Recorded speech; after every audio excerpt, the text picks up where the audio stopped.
Whoa, whoa. Let's ride. Let's Hey, live. hey, Let's hey, ride. Let's live. hey, hey. Gang. Just you Go, need some gas go. on. Oh, that's a hit. I sent the blitz. They talking shit and get hit and they shit. We gotta win, so I'm trying to get in. We taking over, just me and the men. Y'all not ballin', y'all wanna be us. On my back, I feel dangerous. Orange the color, the blue just a touch. We riding and sliding, the ring right to crush. Oh, that's a hit. I sent the blitz. They talking shit and get hit and they shit. We gotta win, so I'm trying to get in. We taking over, just me and the men. What it do, Bankroll Mafia? Welcome back to another episode of Denver Broncos Franchise. Season 4, Week 2. Both teams currently sit at 1-0, the San Francisco 49ers and the Denver Broncos. And we had us a good game to start the season off against the Kansas City Chiefs. As you see, Jeremy Carter went absolutely crazy. J.L. Skinner stepped up to the plate and made some big plays. And this week we got a tandem breakout on defense. Nothing too crazy. On offense. Nothing too crazy. Just, the usual. A receiver wanting to replicate or do the same thing he's seen his co-hosts or other receiver do. And Deion Dale tends to expire a lot of players on his team because he just does it all. So Marvin Mims Jr., we're going to go ahead and see if he can go ahead and do the same thing similarly. This definitely should be an interesting game. I'm not too sure how the 49ers defense looks currently, but from my last understanding, they still had a good defense over there. And their offense should still be just as good. So it should be an interesting game to see how this new-look Broncos team, offensively and defensively, holds their ground against the 49ers at home. And then with our second home game back-to-back in our new stadium, because we had to go ahead and upgrade our stadium, after winning the championship. There's no point in going ahead and having the same old rusty-dusty stadium. So we're going to go ahead and get things, newly and fresh for the champions.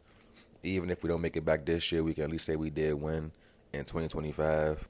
And we got something new to show for, like all that, just matters. So knocking these upgrades out. And I'm very interested to see how a couple of these players play today. In particular, this guy right here, Daniel Du Bois. Definitely want to see more out of him.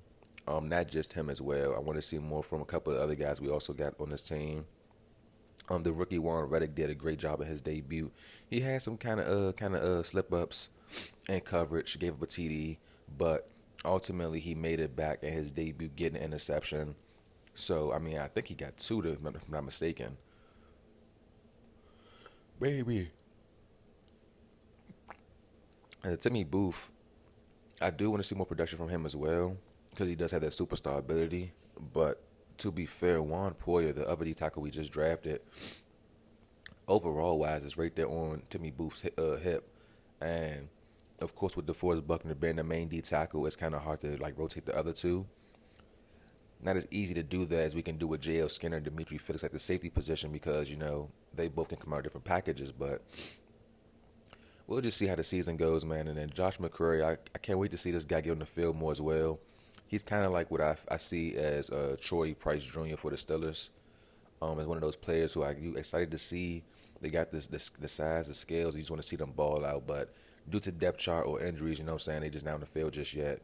And Juan Poyer was just right there. You guys had to look at his overall. Sean Lockridge, another player we have on standby on the outside linebacker position to hopefully make plays and develop nicely. The Marvin Leal, current Steeler IRL. Just wanted to add him to the team just because I just know what he was capable of possibly doing when he was on the field for the Steelers, but just wasn't able to do that shit throughout the whole season. So, tough game, man. 56-62 was our last week's score, which helped us get the win over the Chiefs. And our first division matchup, our first game of the season in general, was a Thursday night primetime game. So, we kind of set the tone for the NFL. And as you see, man, look at the stat leaders right there. It's already looking good for us, man. On offense for the 49ers, they have Brock Purdy still. They still have CMC. Brandon Ayuk still in there. Deebo Samuel still in there. They got a rookie named Devin Griffin. Let's see what he's hitting for. Only a 70 overall, but he's a third-string receiver and has a lot of speed on him, so we should see a lot of him today in the game. Shouldn't be that impactful due to his low route running. That route running is poor. George Kittle's still here. Then they got a nice little line, I'm assuming. Let's keep seeing center, right guard. Both of those positions need a little bit of help. But their offensive line has got younger as it seems. Nick Bosa's still hanging in there. Eric Armstead and the former Bronco Nick Bonito is now over there with the 49ers. We definitely had him, re-signed him back in free agency, and then we lost him again due to a trade we wanted to make. And they still got, what's his name? The linebacker, I just said his name, but Nolan Jeffrey right there taking the highlight because he's a rookie, so Fred Warner. They still got Fred Warner, a dangerous linebacker right there. And he's accompanied on the right side by Nolan Jeffrey right here, the rookie. Tredarius Ward, Diamando Lenore, Forrest Mackey, the other rookie we was looking at, and he is here a 49er with hidden development. His man coverage is so terrible. Oh my gosh. We might be able to catch him slipping in man coverage if they got him out there in the slot position. Should be a day that George Nelson should be able to eat out of the slot.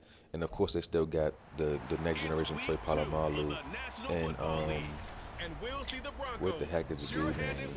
Tyler Hufanga. Tyler Noah Hufanga. God damn, all these tongue twisters. And last week we seen Deion Dale go crazy as usual, man. There's never a complete game if Deion Dale doesn't get over 150 yards, you know what I'm saying? At least 2 TDs. One of those catches or one of those touchdowns was like a 60-yard plus bomb, fly route, you know what I'm saying? If that doesn't happen, there's something isn't right in that game. And when that tends to happen, we usually get the win. And here's the run out, man. I love to see the new stadium in the background, just looking at the different style of stadium it is compared to our old one. And I do like how they still bring over all the traditional Broncos stuff over here to just, you know what I'm saying, make it still feel like Denver in a sense, even though it's really still Denver, just in a different stadium. So I would like to see the Broncos country. There it is, up top. You know what I'm saying? See, I like that. Madden did a better job at relocating stadiums and actually filling in the stadiums with stuff that relates to that team. Because last season it was like Madden 24, Madden 23, Madden 20. Like, come on, man, put some new shit right there. And the kickoff is underway now. The Broncos will get the ball first. I'm also sorry about last week when I had the audio mishap, where the audio was like way ahead of what really was going on in the game. I know it was kind of hard to watch that game comfortably. And it goes to show because the view count is very low. But we're hoping that, you know what I'm saying, you guys can tune in and enjoy this 49ers game with the first play of the game being a handoff to Javonte Williams. And not much there, absolutely nothing to be exact. And now Jeremy Carter hiking the football, finding the man. It's the tight end Noah Fant on the quick catch for the first down pickup. And the first pass for Jeremy Carter is a completion to his reliable tight end. Pressure was coming down, but he was able to check it out to Javonte Williams. Darius Wood was coming down and trying to make a play. And it's very different, man. Just not seeing Jameson Williams here as that secondary burner option, you know, when you got Deion Dale covered up or just not getting the separation he needs. You can look to the right side and you see Jameson Williams over there, but not the same no more, man. Not the same. Just Marvin Mims, Denzel Mims, George Nelson, and Deion Dale. And we see a quick 3 and out for the Broncos. Giving us our first look at Mr. Irrelevant, Brock Purdy. Do they play today in real life? Today's Saturday, the 20th, I believe. We shall see. I know it is 2 playoff games today, the divisional round matchups, and I'm excited to see some football. And there's Juan Reddick right there, and Kurt taking a play. Here's how he makes a play. It brings the screen up. So let's go ahead and look at the rookies again. For those who wasn't there to see the draft or seen episode 1, we do have a plethora of new rookies. And there's a flag on the play, but there's an interception right by Pastor Tan. Pastor Tan has space. Can he outrun the defender? He gets on the edge. He dives for the end zone, but gets hit out of bounds. And the penalty flag is a roughing the passer call. So the interception is all for nothing. And the call is on KJ Wilson, who is another one of those guys who we expected to just make an impact rushing the passer. But just like I said, it's just so much going on with our defensive line that there's not enough opportunities for every guy to get plays made in their favor. More so just when you're on the field, make a play to earn the opportunity to get in the field more often, and a big hit by Drew Sanders to prevent CMC from getting loose, as he usually would do. CMC is one of those running backs you don't want to play against because he just does it all. And the empty backfield look, seeing Brock Purdy finding the man over top of no. Riley Moss was able to get a hand up and deflect the football. forcing the fourth down, and now we see Jeremy Carter back on the field again with his offense, hopefully making a drive up the field and not just stationary this time. Hand off to Javonte Williams. He has one man to beat, and he gets tackled on the edge. And look at Vontae, man, almost 100 yards last week, was not able to get there, and also didn't have no TDs, but it's all good. There's a catch right there by Deion Dale, and Deion Dale trying to turn on the speed to get loose on the corner, unable to do so, but he still gets the first down, and you can't complain when you get the first down because the drive stays alive. The following play, a handoff to Vontae. Vontae has space. Vontae has one man to beat, and in a trail of the 49er defenders hawking him down. I told you guys, Javonte Williams is not the fastest running back. He's just a human freight train. He can get through the pile and get through the contact. But when it comes to outrunning these defenders, he's not the guy to do the job. Incomplete pass now. Carter looking forward on 2nd and 10. In the pocket pressure coming. Throws it, almost throws interception. And that leads to a 3rd down here in the first quarter. Carter now empty backfield yet again, throwing for his tight end. His tight end, Noah Fant, is wide open and dives into the end zone in style. And the first points of this game will be scored by the Denver Broncos. And they seem to still be in their jam. You know, like I said, we lost a lot of players due to us doing it by choice. And yet we're still feeling like the team is still glued together in a way that you couldn't even tell we missing any pieces, you know what I'm saying? Key pieces at least. And now the 49ers back on the field with the football. Handoff to CMC after a failed pass to CMC out the backfield. DeForest Buckner right there to make a play. Glad to see DeForest Buckner still hanging in there, even at his big old age. Still makes an impact and gets TFLs. Not more so as not sacks really, but tackle for losses still help out. Just stuffing the run. We definitely can appreciate that and utilize that for but maybe another year. Who knows? As long as DeForest Buckner has that X factor ability and is over, I would say 88 overall, I'm pretty much content with keeping him on the roster as long as he's not taking a hit to our salary cap. And what should have been a pick, passive time in the zone, was not able to get his hands completely on the football and leads to an incomplete pass. Now 3rd and 6. Burt Purdy pressure, and he's sacked in the backfield. And an injury for the 49ers with a sequence of events right there. Then speaking of that man, DeForest Buckner, he was the one that got the sack on the previous play. And here's Vontae with a chance to use that freight train ability, gets a body. He always want to catch at least one body. And the injury bug that's out here today is, I believe that's Trey Smith. That is now injured for the Broncos. And then there's John Bradshaw. Play action with John Bradshaw still in the game. Carter rolling to the right side of the field. Try to take it himself, but gets absolutely nothing for real. And the pressure right there by the 49ers gets back there and puts Jeremy Carter in an uncomfortable position. And now Carter looking to throw it again. Pass could have been intercepted. Contact from the backside. It's 92 again. Making another play to disrupt the Broncos offense. And I don't know what that was, but did CMC kind of try to spin into a tackle, but still got off the tackle. It's amazing how CMC is just a human joystick, I would say. And that's a big pass out the backfield for the 49ers as we now head to the second quarter of this football game. The score's still low, 7-0. It's anybody's football game, as you can still imagine. Don't want to write nobody off just yet. Both teams still seemingly try to find their offensive stride, you know. And both teams defensively are playing a little bit good, enough to keep the other team's offense from out the end zone. And like I said, it's still early in the game, second quarter, still plenty of time left. And there's a big play right there by Sanders, Drew Sanders. He's literally, in my opinion, one of the best linebackers in the league. In my franchise, of course, not in real life, because there's plenty of those before we get to a Drew Sanders at any given time. But on this franchise, man, Drew Sanders and Alex Singleton, these two at linebacker together, man, they make my job on defense so much easier. And a screen pass thrown out to the right side, knocked down by KJ Wilson, deflected, but should have been intercepted.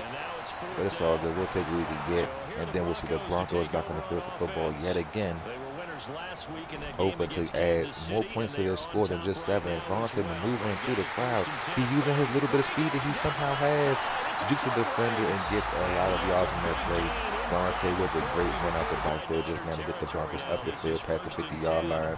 Now with a jet sweep to Gerald Thomas and George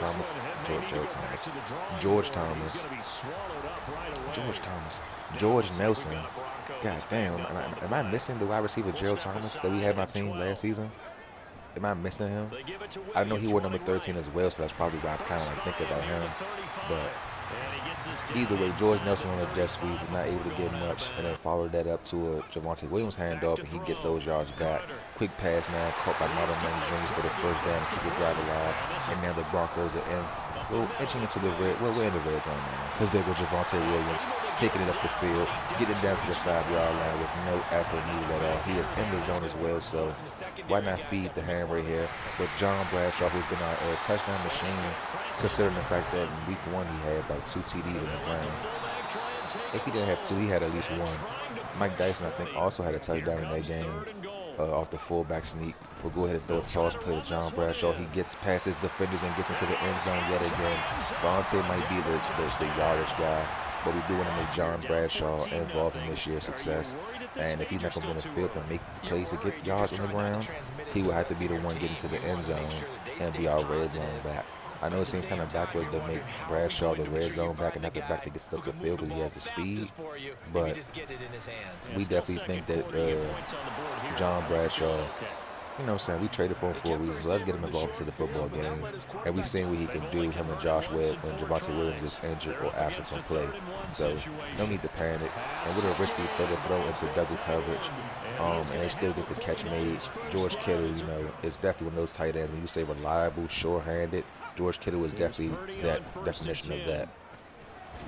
And they're doing, Brock Purdy's throwing some risky passes in double to triple coverage with some dogs right there, Pat Surtain, J.L. Skinner, and it's not being completed, and they wonder why. It's great that you're throwing it to triple coverage, Brock Purdy. If you're going to play like this in real life this weekend for divisional round weekend and playoffs, y'all going to be sent home. And I really think it's going to be 49ers and the Ravens in the Super Bowl, just like in the past. But like I said, the way they playing right now, I'm kind of suspect if this is how they're going to play in real life. I know it's a different concept, different players on the team, but you know, that's just me being me. Brock Purdy with the rollout, throws it shortly, gets a man. His man gets yards, enough yards to get these guys down. George Kittle skittle, man. He really does it all besides running the football out the backfield. Of course, that's Debo Samuel's job and CMC's job. Those guys, that's what you say, do it all. I feel like the 49ers the Niners have an offense that's just so versatile that you really can't label a player as a certain kind of player because they literally do it all. And what an effort by J.L. Skinner to intercept the football out of the air, knocked down, but either way, preventing a big play from happening. And now the 49ers, 4th and inches going forward, they get the catch. They get the risky catch on the risky play. Debo Samuel finally getting active. Haven't seen or heard his name much, or even Brandon Ayuk. It's been kind of the CMC George Kittle show, and we're still seeing more the same of that. Well, Brandon Ayuk with a catch right now to get his guys in good position. Looking like Brandon Ayuk is the superstar of the team, and Debo Samuel is no longer that, if I'm not mistaken. Unless he still is. I'm just tripping. Either way, a big boy play. Drew Sanders, like I said before, one of the league's best. We'll go ahead and take a knee, head to the half, man. No need to overwork ourselves because we know we can throw a deep shot to one of our receivers. Yeah, we're not tripping about that. We know we can definitely do that, but we're not going to, you know what I'm saying, cheese it or overdo it and take what we can get. And 14-3 is the score here in Denver. So weird saying we're still in Denver with the new stadium, but you know, and I wanted to leave the stadium open instead of closing it dome style because I want the weather, you know what I'm saying, to like come, rather it be snow, whether it be rain, windy. I want that kind of stuff to just be in the atmosphere of my stadium. So yeah, look around the league, man. You got 2 teams sitting at 1-0, Raiders and Saints. Both of those teams battling right now. My former team and out of division rivals, the Seattle Seahawks, leading over the division rival Arizona Cardinals. They have an NFC West battle right there, 21-0 the score up top. Another division matchup between the NFC South and you got the NFC North, I believe. You got the Vikings and the Lions battling it out right now. Oh, it's not looking too good over there. Job Bradshaw, man. Jeremy Carter, man. Who he throwing it to?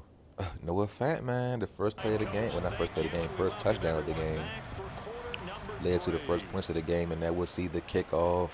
And we'll see the Broncos defense back on the football again to start the second half.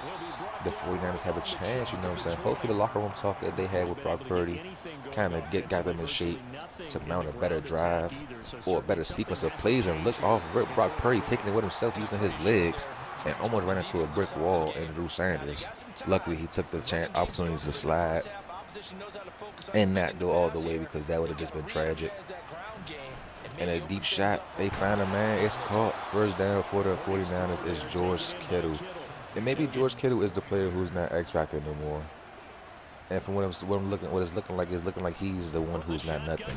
No X Factor, no superstar. He's just him, George Kittle.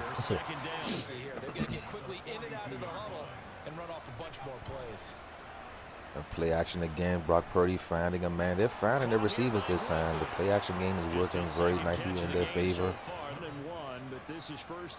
And we want to see if this play action kind of method football can keep the 49ers up the field. And here's the actual handoff to CMC. CMC bursting ahead, getting the first down. And wait, CMC don't have no abilities either.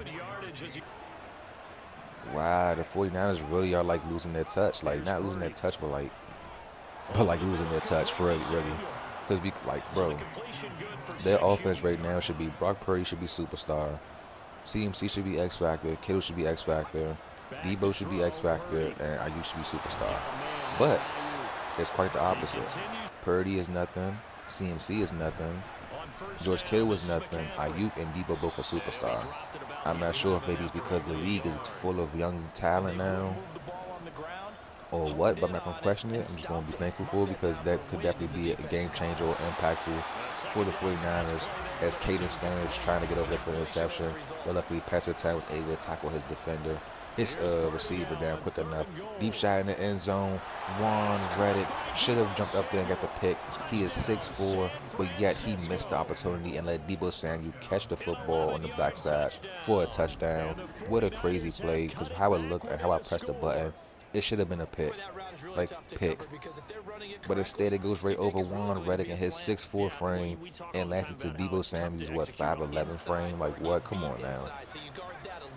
And just like that, it's back to a ball game, possibly a 10-14 score, and it is just that 11-14. My math was off. Sorry about that. For the field goal, would have been that, but it's a 2-point conversion, so of course they get 2 points. And now we'll see the offense for the Broncos back on the field. We'll see how they respond to this drive. The first drive for the 49ers was kind of a long drive, but it worked out in their favor. They got the field and got into the end zone and got 2 points to add along with that. So we'll see what the defense of the Niners can do to keep the Broncos from getting to the end zone now. And a deep shot took him. Even though they're on 3rd and inches, they should have just ran the football. Play action call right now. And he's taking it himself with his legs. Carter gets the first down. Carter gets out of bounds with a block from Javonte Williams. What an effort, what a play. Was kind of unsure of how that play would have worked out. But it worked out quite well. And then the pass with a quick hit, jarring the football loose. Tyler Hufunga, or should I say Palomalu Negligent, gets the play. And we're going up top again right now for Deon Dale looking to get the separation, but yet it is covered up nicely by the DB. And the DB is able to keep Deon Dale behind. Now the screen pass out wide to Javonte. Javonte has a man to beat. He jukes 2 of them and gets the first down. Oh my goodness, this is the real human joystick. Nah, I'm just joking. Javonte is the human freight train. And there's another handoff right there to him. Fighting for a couple of yards. Only gets about 4. Now looking at a 2nd and 6. But I hand it off to him again, because why not? Why not feed the horse when the horse is hot? And there it is. Good protection. Getting off defenders. Getting the first down and dipping his shoulder in, man. I would say unable. But it's impossible to be tackled down with a regular tackle, man. You got to really come with some force to get Vontae down. And there's some force right there. As you have Foster taking down Jeremy Carter with a sack right there in the backfield. And a pass thrown up top. Pass is caught. George Nelson. George Pickens? George Nelson. George gets the catch. I was saying his name perfectly fine in week 1 because he was making plays, and now all of a sudden I'm kind of forgetting what's going on.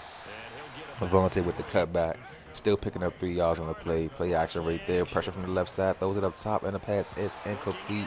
Hella traffic in the end zone. Deion Dale and Marvin Mims Jr. both was in the area, along with about 4 49ers players right there. Corner shot, 2 feet tap down. Did not give it to George Nelson. This saying is incomplete and out of bounds. And the field goal tries what the Broncos settle for, making this only a 6-point game. So there's no room to be comfortable because an easy touchdown and an extra point by the 49ers can get them the lead here in the third quarter. As we're about to head to the fourth quarter, the pass is overthrown thanks to Drew Sanders kind of clenching on the hip of CMC. Refs didn't see that or throw the flag, so kind of got away with that one right there. And a pass across the middle of the field, Deebo Samuel with the superstar ability gets the first down yards. And the Niners are actually in rhythm. Don't sleep because these guys are definitely in rhythm right now. And out the backfield yet again. This time it's Brandon Ayuk. It's not Deebo. It's not CMC. It's Brandon Ayuk. And that will be the end of the third quarter with a poor play call. Because I don't know what the hell they thought they was doing with Brandon Ayuk back there. And now, 2nd and 14 in the fourth quarter where it all matters the most. There's DeForest Buckner, like I said before. A tackle for loss master, man. That's why we're going to keep him on the roster because even though he's not getting sacks, none of our D linemen are getting sacks. When people get sacked, it's Drew Sanders and Alex Singleton and Du Bois gets a play. I said I want to see more of an impact from you, 99, and you just did just that, man. I'm just glad. I'm just glad that the team is actually hearing me in the locker room. They're hearing my feedback, and they'll just kind of lace up and put the equipment on. They're actually suiting up and doing just that, man. And we're ready to see what Jeremy Carter has now on this next drive. If he can give this team the energy needed to get into the end zone to go ahead and make this score a little bit less closer and comforting for the 49ers because, like I said, any given time, shit can go south. It can literally go south. And Carter looking for his man. It's incomplete. 2 defenders right there. And Fred Warner, literally the zone hawk himself, gets right there to make that pass, an incomplete pass. Corner post, gets the catch made. Deion Dale able to just run that route perfectly and use his speed to get separation. And now Carter in the backfield, dropping back, pressure on his face, throws it to the sideline. Incomplete, out of bounds. Carter was pretty much dancing back there trying to find the right space to go ahead and launch the football. And there's Vontae trying to hit the outside. Vontae breaks off a defender because he is in the zone. And he's been in the zone for damn near half the game. That freight train ability about to come active as he's chucked his way ahead for the first down yet again. Vontae, man. What would we do without Javonte Williams? We'll give the ball to John Bradshaw. That's what we would do. And that was not a good time to say that, but either way, y'all got the idea. Carter with the magical improvisation play finds Noah Fant in traffic, and Noah Fant, like I said, just Mr. Reliable himself, gets the catch and gets a touchdown. And now the Broncos have a chance to actually increase their lead to a comfortable positioning here in the fourth quarter on the run through that motherfucker. 3 defenders in the area, and Noah Fant was able to be the one that comes down with the football for the catch and touchdown. Man, Jeremy Carter, man, he when he's off, he's still on, and the diving effort by Vontae goes nowhere. Carter, like, he just makes mistakes, man, as any other quarterback does. Interceptions definitely are a downer, but this season so far, it's only week 2. He's been doing good in this game as far as controlling the football and pretty much controlling the game, I would say. We know how he can get when he gets comfortable, starts just letting that ball fly. But that's also a part of the game as well. We just want to keep Jeremy Carter's stats from being OC crazy, and those interceptions be the reason why we lose games, how we did previously in the last 2 seasons. But this game is not over yet, guys, so don't think it's over with. We still got Brock Purdy now, empty backfield, moving CMC out to the left side of the receiver, who was looking to get his guys up the field and into the end zone. A short pass right there thrown to Ayuk, I believe that is. And just like that, a big boy hit sends Ayuk to the sideline. And then we're looking to see if we can get another stop right there. Pressure, and it's picked off. This time it's legitly picked off by Pat Surtain, who tries to hurdle a defender. He tries to hurdle a receiver. No, Brock Purdy. That was Brock Purdy. And he gets basically tackled. He didn't get slammed. Brock Purdy knew better to slam my man PS2. But you know what I'm saying? He did grab him midair and tackle him. But Pat Surtain finally gets the pick he needed, because early in the game, he actually didn't get that pick because of the roughing the passer. And then Dale, who was accelerating up the field, gets just to the 1 yard line, similar to as he always does, man. He scores a lot, but he definitely will get up the field and do some silly shit to, like, I guess, help his other players or other teammates get a touchdown. And in this case, it was just he just got caught, because we throw the ball right back to him again. And Dale was into the end zone for a touchdown. And that is another way to increase the score. And what was a close game, a competitive game, is now looking like a game that's getting out of reach for the 49ers.